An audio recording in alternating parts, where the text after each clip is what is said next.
మీరు కొత్తగా business start చేయాలనుకుంటున్నారా? మార్చ్ 16-17 హైటెక్స్ లో ఫ్రాన్సెస్ ఇండియా బిగ్గెస్ట్ ఫ్రో ఎక్స్పో. నమస్తే, నేను Keshav. Welcome to Suman TV. ఆంధ్రప్రదేశ్లో పొత్తుల ఎత్తుగడలు పారినటువంటి పరిస్థితి, అలానే సీట్ల సర్దుబాటు ప్రక్రియ కూడా ముగిసినటువంటి పరిస్థితి. ఇక అభ్యర్థుల జాబితాకి సంబంధించి ఎవరు ఎప్పుడు పూర్తి స్థాయి ప్రకటన చేస్తారో అనేటువంటి ఆసక్తి అంతటా నెలకొని ఉన్నటువంటి పరిస్థితి. ఈ పరిస్థితుల్లో జనసేన పార్టీ, ముఖ్యంగా కూటమి కట్టడంలో కీలక పాత్ర పోషించినటువంటి జనసేన పార్టీ, ఆ పార్టీ అధినేత పవన్ కళ్యాణ్ రేపు ఒక వ్యూహాత్మకమైనటువంటి కార్యక్రమానికి సన్నద్ధమవుతున్నటువంటి పరిస్థితి. జనసేన పార్టీ ఆవిర్భావం మార్చి 14వ తేదీ. ఈ నేపథ్యంలో మార్చి 14వ తేదీన సభ లాంటి కార్యక్రమాలు నిర్వహించకపోయినప్పటికీ కూడా స్ట్రాటజిక్ గా కొన్ని కార్యక్రమాలని జనసేన పార్టీ చేపడుతుంది. అవేంటో ఒకసారి చూసేటువంటి ప్రయత్నం చేద్దాం. జనసేన పార్టీ చేపడుతున్నటువంటి ఆ కార్యక్రమాల వివరాలు ఒకసారి పరిశీలించేటువంటి ప్రయత్నం చేద్దాం. జనసేన పార్టీకి సంబంధించి మార్చి 14వ తేదీ ఆవిర్భావ కార్యక్రమం ఉంది అన్న విషయం అందరికీ తెలుసు. అలానే 2022లో మొదటిసారిగా జనసేన పార్టీకి సంబంధించినటువంటి ఆవిర్భావ సభలోనే, ఇప్పటంలో నిర్వహించినటువంటి ఈ సభలోనే పవన్ కళ్యాణ్ పొత్తుల ప్రస్తావన చేశారు.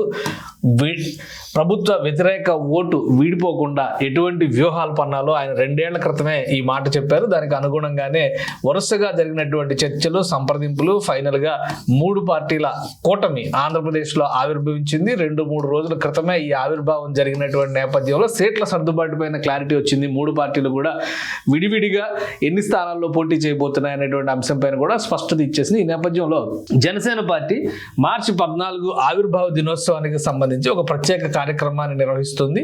ఈ కార్యక్రమంలోనే పార్టీ తరపున పోటీ చేయబోయేటువంటి అభ్యర్థుల వివరాలన్నీ కూడా ప్రకటించాలి అనేటువంటి ఆలోచన జనసేన అధినేత పవన్ కళ్యాణ్ చేస్తున్నట్టుగా తెలుస్తోంది. ఈ క్రమంలో కొంతమంది కీలకమైనటువంటి నాయకులకి ప్రత్యేకమైనటువంటి ఆహ్వానాలు పంపింది జనసేన పార్టీ.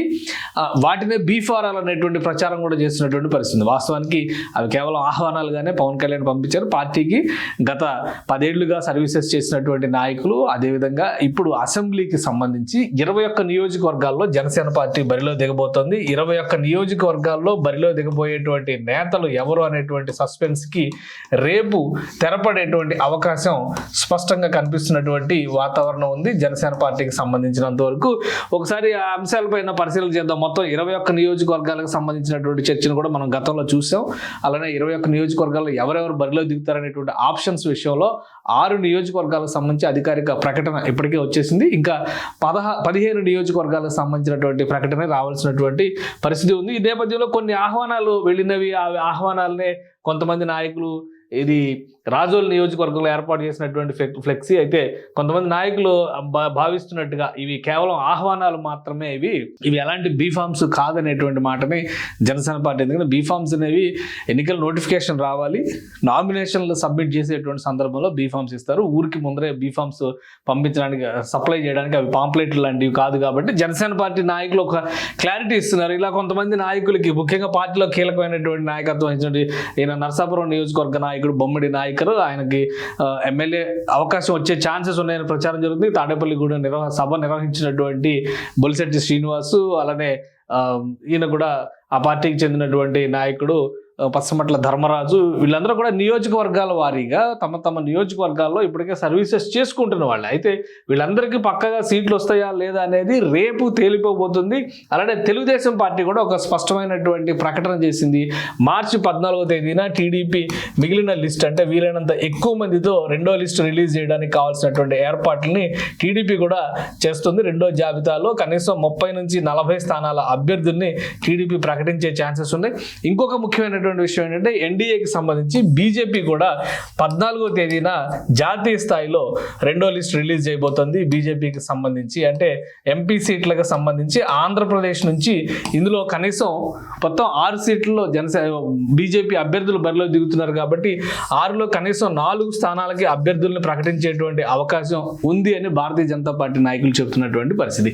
సో మిత్రపక్షాలని ముందుకు తీసుకెళ్లేటువంటి క్రమంలో జనసేన పార్టీ ఒక క్రియాశీలమైనటువంటి పాత్ర పోషించింది. 3 పార్టీలని కలపడం, ఒక తాటిపైకి తీసుకురావడం. ఆంధ్రప్రదేశ్లో ఎన్డీఏ కూటమి ఆవిర్భావానికి ప్రధానమైనటువంటి భూమిక పవన్ కళ్యాణ్ పోషించారు. అదే సందర్భంలో పార్టీ అంటే 2 ఏళ్ల క్రితం ఇప్పటం సభలో ఏ మాట అయితే చెప్పారో ఆ మాట నిలబెట్టుకున్నారనేటువంటి మాట జనసేన నాయకులు చెబుతున్నటువంటి పరిస్థితి. ఇక పొత్తుల విషయంలో ఒక సీటు అటు ఇటుగా జరిగినటువంటి పరిణామాలు కావచ్చు, ఆ సంఖ్య కంటే కూడా గెలుపు పర్సంటేజ్ పైనే జనసేన పార్టీ ఎక్కువగా ఫోకస్ పెట్టిందనేటువంటి మాట ఆ పార్టీ నాయకత్వం చెబుతుంది. 98% స్ట్రైకింగ్ రేట్ అనేటువంటి మాటని పవన్ కళ్యాణ్ పదే పదే ఉపయోగిస్తున్నటువంటి పరిస్థితి ఉంది. ఈ నేపథ్యంలో సీటు దక్కినటువంటి ప్రతి నాయకుడు కూడా తన నియోజకవర్గాన్ని గెలుచుకు రావడం ద్వారానే జనసేన అధినేతకి అదొక అద్భుతమైనటువంటి బహుమతిగా ఇవ్వాలి అనేటువంటి అంశాన్ని పార్టీ స్పష్టంగా రేపు చెప్పబోతుంది. అలానే రేపు అభ్యర్థులకు సంబంధించి, ఎందుకంటే 21 అసెంబ్లీ సీట్లు అలానే 2 ఎంపీ సీట్లు మొత్తానికి కూడా ప్రకటన రేపు క్లారిటీ వచ్చేసేటువంటి అవకాశం ఉంది. ఇందులో పవన్ కళ్యాణ్ ఎక్కడ బరిలోకి దిగబోతున్నారు, ఇప్పుడు ఇది ఆసక్తికరంగా మారుతున్నటువంటి మాట. ఎందుకంటే పవన్ కళ్యాణ్ పదే పదే ఎంపీ సీట్ అనేటువంటి ప్రస్తావనే పవన్ కళ్యాణ్ చుట్టూ నడుస్తున్నటువంటి నేపథ్యంలో భీమవరం మాజీ ఎమ్మెల్యే పులపర్తి రామాంజనేయులు పార్టీలో చేరిక సందర్భంగా భీమవరం బరిలో పవన్ కళ్యాణే దిగుతారు అనేటువంటి మాటని పవన్ కళ్యాణ్ సమక్షంలోనే ప్రకటించినటువంటి నేపథ్యంలో 2 నియోజకవర్గాల్లో ఆయన బరిలో దిగబోతున్నారు అనేటువంటి చర్చ కూడా అంతర్గతంగా జరుగుతుంది. ఈ సస్పెన్స్ మొత్తానికి కూడా జనసేన పార్టీ రేపు ముగింపు పలకబోతుంది. అంటే మార్చి 14వ తేదీన ఒక ముగింపు ఇవ్వబోతోంది. ఈ నేపథ్యంలో జాబితాలో ఎవరెవరు ఉండొచ్చు అనేది కూడా ఆసక్తికరంగా ఉంది. ఆల్రెడీ మనం టెంటేటివ్గా 21 మంది ఎమ్మెల్యేలకు సంబంధించినటువంటి జాబితాని ఆల్రెడీ ఒకసారి ప్రకటించాం. దాదాపుగా అవే ఆప్షన్స్ ఉండొచ్చు అనేటువంటి చర్చ నడుస్తుంది. ఒకసారి ఆ జాబితాను కూడా మనం పరిశీలించేటువంటి ప్రయత్నం చేద్దాం. రైట్, జనసేన పార్టీ అధికారికంగా ఇప్పటికే ఒక 6 నియోజకవర్గాలకు సంబంధించినటువంటి అభ్యర్థుల్ని ప్రకటించేసింది. ఆ నియోజకవర్గ అభ్యర్థులు మనకి ఆల్రెడీ తెలిసినటువంటి వాళ్ళే. నెల్లిమర్ల నియోజకవర్గం నుంచి లోకం మాధవి బరిలో దిగబోతున్నారు. అలానే కొడతాల రామకృష్ణ అనకాపల్లి నియోజకవర్గం నుంచి బరిలో దిగుతున్నారు. ఇద్దరికి సంబంధించి అధికారిక ప్రకటన జరిగింది. కాకినాడ రూరల్ నుంచి పంతం నానాజీ బరిలో దిగుతున్నారు. రాజానగరం నుంచి బత్తుల బలరామకృష్ణ బరిలో దిగుతున్నారు. తెనాల నుంచి నాదెండ్ల మనోహర్, ఇక నిడదవోలు నుంచి కందుల దుర్గేష్. ఈ 6 సీట్లకి సంబంధించి ఒక ప్రకటన చేసింది. ఇంకా 15 సీట్లకు సంబంధించినటువంటి కన్ఫ్యూజన్ ఉన్నటువంటి పరిస్థితి జనసేన పార్టీలో చాలా వరకు ఎక్కువ చర్చ జరుగుతున్నటువంటి పరిస్థితి ఉంది. సో ఇందులో ఉన్నటువంటి ఆప్షన్స్ ఒకసారి మనం పరిశీలించేటువంటి ప్రయత్నం చేద్దాం. ఇందులో కూడా మాక్సిమం సీట్లు నియోజకవర్గాలు ఇవే ఉండే అవకాశం ఉంది. ఎందుకంటే మార్పులు చేర్పులకు జనసేన అధినేత అంగీకరించట్లేదు అనేది సమాచారం. ఇక సీట్ల పరంగా చూస్తే రాజోలు, పిఠాపురం, నరసాపురం, తాడేపల్లిగూడెం, పెందుర్తి, విశాఖపట్నం, యలమంచిలి, అమలాపురం, అవనిగడ్డ, దర్శి, పోలవరం, భీమవరం, విజయవాడ వెస్ట్, అనంతపురం అర్బన్, తిరుపతి ఈ 15 నియోజకవర్గాల్లో కూడా జనసేన పార్టీ అభ్యర్థులే బరిలో నిలిచేటువంటి అవకాశం ఉంది. ఇక అభ్యర్థులుగా ఉన్నటువంటి ఆప్షన్స్ ఏంటో కూడా మనం ఒకసారి పరిశీలించేటువంటి ప్రయత్నం చేద్దాం. రాజోలుకు సంబంధించి బొంతు రాజేశ్వరు లేదా దేవ వరప్రసాద్ వీళ్ళిద్దరి మధ్య పోటీ బలంగా ఉన్నటువంటి పరిస్థితి ఉంది. ఎందుకంటే రాజోలు పైన వైఎస్ఆర్సీపీ కూడా స్పెషల్ ఫోకస్ పెట్టింది. రాపాక వరప్రసాద్ సిట్టింగ్ ఎమ్మెల్యేని మార్చాలనేటువంటి ఆలోచన. గత ఎన్నికలు తెలుగుదేశం పార్టీ తరఫున పోటీ చేసినటువంటి గొల్లపల్లి సూర్యారావుని పార్టీలోకి తీసుకోవడం ద్వారా ఆయన ఇన్ఛార్జిగా నియమించడం అనేది కూడా జరిగింది. కాబట్టి ఇది ఒక కీలకమైనటువంటి ఎంపిక. అలానే జనసేన పార్టీకి సవాల్ కాబోతుంది. అందుకనే ఈ నియోజకవర్గం ఎవరికి ఇవ్వబోతారు అనేది ఇప్పుడు ఆసక్తికరంగా మారింది. ఇక పిఠాపురం నుంచి తంగెళ్ళ ఉదయ్ శ్రీనివాస్ లేదా పవన్ కళ్యాణ్ ఇద్దరిలో ఎవరికో ఒకరికి టికెట్ అనేటువంటి ప్రచారం జరుగుతుంది. ఇక్కడ నరసాపురం నుంచి బొమ్మిరి నాయకర్ అలానే కొత్తపల్లి సుబ్బారాయుడు పేరు కూడా ఎక్కువగా వినిపిస్తున్నటువంటి పరిస్థితి ఉంది. ఇద్దరిలో ఎవరికనేది రేపు క్లారిటీ ఇచ్చేసారు. తాడేపల్లిగూడెం నుంచి బొలిశెట్టి శ్రీనివాస్ ఖచ్చితంగా ఆయనకే టికెట్ వస్తుంది అనేటువంటి అభిప్రాయం ఎక్కువగా వినిపిస్తున్నటువంటి పరిస్థితి. ఇక పెందుర్తి నుంచి పంచకర్ల రమేష్ బాబు, విశాఖ సౌత్ నుంచి వంశీకృష్ణ యాదవ్, యలమంచి నుంచి సుందరపు సతీష్ గారి, సుందరపు విజయ్ గారి ఇద్దరులో ఎవరికి వాళ్ళకి ఇవ్వచ్చు. అమలాపురంలో సిట్టుబద్దుల రాజబాబు పేరు ఎక్కువగా వినిపిస్తుంది. అవినిగడ్డ నియోజకవర్గానికి సంబంధించి బండిరెడ్డి రామకృష్ణ పేరు వినిపిస్తుంది.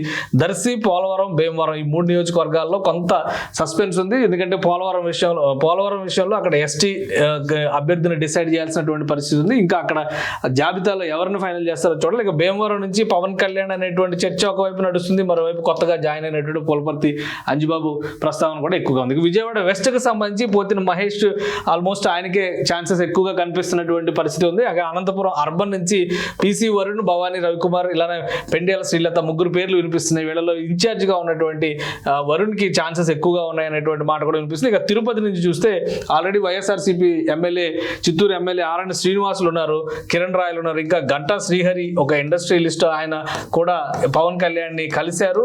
ఖచ్చితంగా టికెట్ ఆయనకే వచ్చే అవకాశం ఉంది అనేటువంటి చర్చ కూడా నడుస్తుంది. మొత్తం మీద 15 నియోజకవర్గాల్లో ఒక క్లారిటీ ఉంది. ఈ నియోజకవర్గాల్లో ఎవరెవరు నిలబెట్టాలనేటువంటి కన్క్లూజన్కి, ఎవరెవరు నిలబెట్టబోతున్నారు అనేటువంటి అంశానికి ఒక తుది రూపం మార్చి 14వ తేదీన జనసేన పార్టీ కార్యాలయంలోనే ఇవ్వబోతున్నట్టుగా సమాచారం ఉంది. అందుకనే కీలకమైనటువంటి ఇప్పుడు మన జాబితాలో పేర్కొన్నటువంటి నేతలతో పాటు పార్టీ సర్వీసెస్లో 10 ఏళ్లుగా పార్టీ కోసం పనిచేస్తున్నటువంటి అనేక మంది కీలకమైనటువంటి నేతలందరినీ కూడా ఆహ్వానించినట్టుగా తెలుస్తుంది.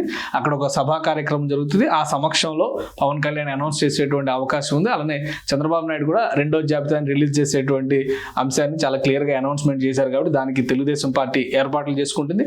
మరోవైపు జాతీయ స్థాయిలో బీజేపీ మరొక 90 నుంచి 150 నియోజకవర్గాలు దేశవ్యాప్తంగా లోక్సభ స్థానాలకు సంబంధించినటువంటి అభ్యర్థులను ప్రకటించేటువంటి అవకాశం ఉంది. అందులో ఆంధ్రప్రదేశ్ తెలంగాణకు సంబంధించి కూడా తెలంగాణలో ఇప్పటికే 9 సీట్లకి సంబంధించి బీజేపీ అభ్యర్థులు ప్రకటించింది. మరొక 4-5 సీట్లు, అలానే ఆంధ్రప్రదేశ్లో కూడా ఒక 3-4 సీట్లకు సంబంధించి క్లారిటీ ఈ పార్టీ ఇచ్చేటువంటి అవకాశం ఉంది. ఇది కూటమికి సంబంధించి ఆంధ్రప్రదేశ్ రాజకీయాల్లో ఒక కీలకమైనటువంటి అప్డేట్గా మనం చూడాల్సి ఉంటుంది. సుమన్ టీవీలో మీ పర్సనల్ అండ్ బిజినెస్ ప్రమోషన్స్ కోసం కింది నెంబర్కి కాంటాక్ట్ చేయండి.